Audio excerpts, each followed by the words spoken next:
TMC news live കൊച്ചിയിലേക്ക് സ്വാഗതം. ഈ വാർത്തകൾ നിങ്ങൾക്കായി അവതരിപ്പിക്കുന്നത് ല്യൂടെക് solar solutions, powered by Mayil food stuffs, Mookkannoor, city tower, city wear and city shoes, Angamaly and Cochin Kalabhavan Angamaly franchise. Pahalgam ഭീകരാക്രമണം, എംബസിയിൽ ആഘോഷം. പാകിസ്ഥാൻ ഹൈക്കമ്മീഷനിലേക്ക് കേക്കുമായി ഒരാളെത്തി. പഹൽഗാം ആക്രമണത്തിന് 2 ദിവസത്തിന് ശേഷം ഡൽഹിയിലെ പാകിസ്ഥാൻ ഹൈക്കമ്മീഷനിലേക്ക് കേക്കുമായി ഒരാളെത്തി. എന്തിനെന്ന ചോദ്യത്തിന് മറുപടിയില്ല. വിസ റദ്ദാക്കുന്ന സാഹചര്യത്തിൽ സഹായം തേടി ഹൈക്കമ്മീഷനിലേക്ക് പാക് പൌരന്മാരും എത്തുന്നു.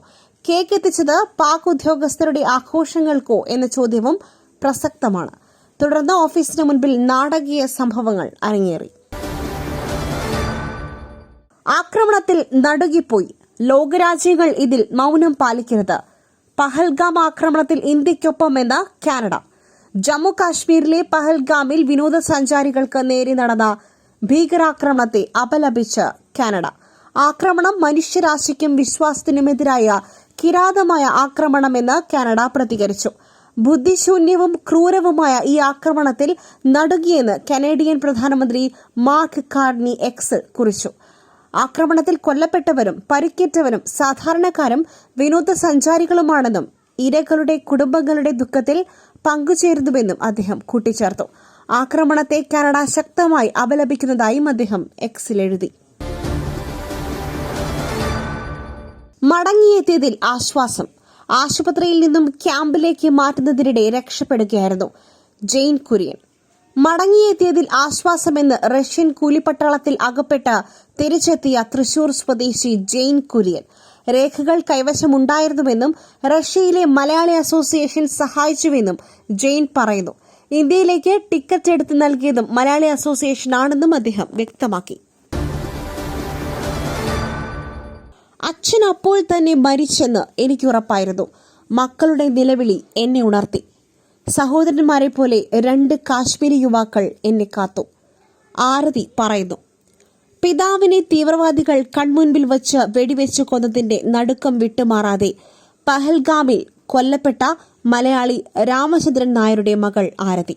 പ്രാദേശിക കാശ്മീരികളുടെ സഹായത്തോടെയാണ് താനും കുടുംബവും രക്ഷപ്പെട്ടത്. ആരതി മാധ്യമങ്ങളോട് പ്രതികരിച്ചു. എന്താണ് സംഭവിച്ചതെന്ന് മനസ്സിലാകുന്നതിന് മുൻപ് തന്നെ അച്ഛന്റെ ജീവൻ നഷ്ടമായി. ഓടി ഒളിച്ച് തന്റെ പിന്നാലെയും ഭീകരർ എത്തി. തോക്കുകൊണ്ട് തലയിൽ തട്ടിയെന്നും തന്റെ മക്കൾ കരഞ്ഞപ്പോഴാണ് അച്ഛന്റെ മൃതദേഹം അവിടെ ഉപേക്ഷിച്ച് ഓടി രക്ഷപ്പെട്ടതെന്നും ആരതി മാധ്യമങ്ങളോട് പറഞ്ഞു. സൈനിക വേഷത്തിലുള്ളവർ അല്ല തന്റെ അടുത്തേക്ക് എത്തിയതെന്നും ആരതി പറഞ്ഞു. ഈ പ്രസരിപ്പ്, ആരോഗ്യം, എല്ലാത്തിനും അടിസ്ഥാനം ചിട്ടയായ ആഹാരരീതിയാണ്.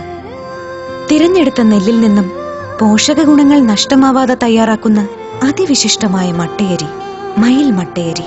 വൈറ്റമിൻസ്, മിനറൽസ്, പ്രോട്ടീൻസ്, ഫൈബർ തുടങ്ങിയവയാൽ സമ്പുഷ്ടമാണ് മയിലിന്റെ മട്ടയരി. കലർപ്പില്ലാത്ത മയിൽ മട്ടയരി ഒരിക്കൽ ഉപയോഗിച്ചവർ ശീലമാക്കുന്നു, എന്നെ പോലെ. മയിൽ റൈസ് ആൻഡ് ഫുഡ് പ്രോഡക്ട്സ്, ശ്രേഷ്ഠം സമ്പുഷ്ടം. ഷൈൻ ടോം ചാക്കോയെ വിളിച്ചു വരുത്തുവാൻ ഫെഫ്ക ആരാണ്? ഫെഫ്കയ്ക്കെതിരെ രൂക്ഷ വിമർശനവുമായി ഫിലിം ചേംബർ. ഷൈൻ ഫെഫ്കയുടെ ഭാഗമല്ല. ഷൈൻ ടോം ചാക്കോയെ വിളിച്ചു വരുത്തുവാൻ ഫെഫ്ക ആരാണെന്ന് chamber general secretary Saji Nandyat ചോദിച്ചു. തെളിവെടുപ്പിനിടെ ഫെഫ്ക നടത്തിയ ഇടപെടൽ ദുരൂഹമാണ്. കോട്ടയം ഇരട്ടക്കൊല, പ്രതി ലക്ഷ്യം വച്ചത് വിജയകുമാറിനെ മാത്രം. ശബ്ദം കേട്ട് ഉണർന്നതിനാൽ ഭാര്യയെയും കൊന്നു. മൊഴി പുറത്ത്. കോട്ടയം ഇരട്ടക്കൊലക്കേസിൽ പ്രതി അമിത് ഒറാങ് കൊല്ലാൻ ലക്ഷ്യം വെച്ചത് വിജയകുമാറിനെ മാത്രം. ശബ്ദം കേട്ട് ഭാര്യ ഉണർന്നതുകൊണ്ടാണ് മിരയെ കൊന്നത്. പ്രതി മൊഴി നൽകി. വിജയകുമാർ കൊടുത്ത കേസ് മൂലമാണ് ഗർഭം അലസിപ്പോയ ഭാര്യയെ പരിചരിക്കുവാൻ പ്രതിക്ക് പോകുവാനായി സാധിക്കാതിരുന്നത്. ഇതാണ് വൈരാഗ്യത്തിലേക്ക് നയിച്ചത് എന്നാണ് പോലീസിന്റെ കണ്ടെത്തൽ. അതേസമയം പ്രതി DVRുമായി പോകുന്ന CCTV ദൃശ്യങ്ങൾ പുറത്തുവന്നു.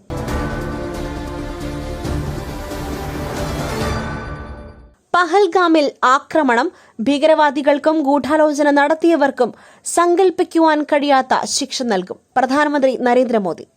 പഹൽഗാം ഭീകരാക്രമണവുമായി ബന്ധപ്പെട്ട ഗൂഢാലോചനയുടെ ഭാഗമായവർക്ക് അവർ സങ്കൽപ്പിക്കുന്നതിനും അപ്പുറമുള്ള ശിക്ഷ നൽകുമെന്ന് പ്രധാനമന്ത്രി നരേന്ദ്രമോദി. ദേശീയ പഞ്ചായത്ത് രാജ് ദിനവുമായി ബന്ധപ്പെട്ട് ബീഹാറിലെ മധുബനിയിൽ സംഘടിപ്പിച്ച ചടങ്ങിലായിരുന്നു മോദിയുടെ പ്രതികരണം. ഭീകരാക്രമണത്തിൽ കൊല്ലപ്പെട്ടവർക്ക് പ്രധാനമന്ത്രി ആദരാഞ്ജലി അർപ്പിച്ചു. പൊതുപരിപാടിയിൽ മൌനമാചരിച്ചു. പഹൽഗാം ഭീകരാക്രമണത്തിന് ശേഷം ഇതാദ്യമായാണ് പ്രധാനമന്ത്രി പൊതുവേദിയിൽ എത്തുന്നത്. ആക്രമണത്തിന് പിന്നിലുള്ളവരെ വെറുതെ വിടില്ലെന്ന് പ്രധാനമന്ത്രി പറഞ്ഞു. രാജ്യത്തെ ജനങ്ങളുടെ ജീവൻ രക്ഷിക്കാൻ കഴിയാത്ത നാണം കെട്ട സർക്കാരാണ് ഇന്ത്യ ഭരിക്കുന്നത്. കെ സുധാകരൻ. രാജ്യത്തെ ജനങ്ങളുടെ ജീവൻ രക്ഷിക്കുവാൻ കഴിയാത്ത നാണം കെട്ട സർക്കാരാണ് ഇന്ത്യ ഭരിക്കുന്നത് എന്ന് KPCC സംസ്ഥാന അധ്യക്ഷൻ കെ സുധാകരൻ. പഹൽഗാം ആക്രമണത്തിൽ എന്ത് മറുപടിയാണ് പാകിസ്ഥാന് നൽകാൻ കഴിഞ്ഞതെന്നും അദ്ദേഹം ചോദിച്ചു. ചേറ്റൂരിന്റെ അനുസ്മരണം കോൺഗ്രസ് എല്ലാ വർഷവും നടത്താറുണ്ട്. BJP ആദ്യമായാണ് വരുന്നത്. തങ്ങളെ BJP പഠിപ്പിക്കേണ്ടതും അദ്ദേഹം വ്യക്തമാക്കി. മറ്റൊരു വാർത്തയുമായി കണ്ടുമുട്ടുന്നതുവരെ നന്ദി, നമസ്കാരം.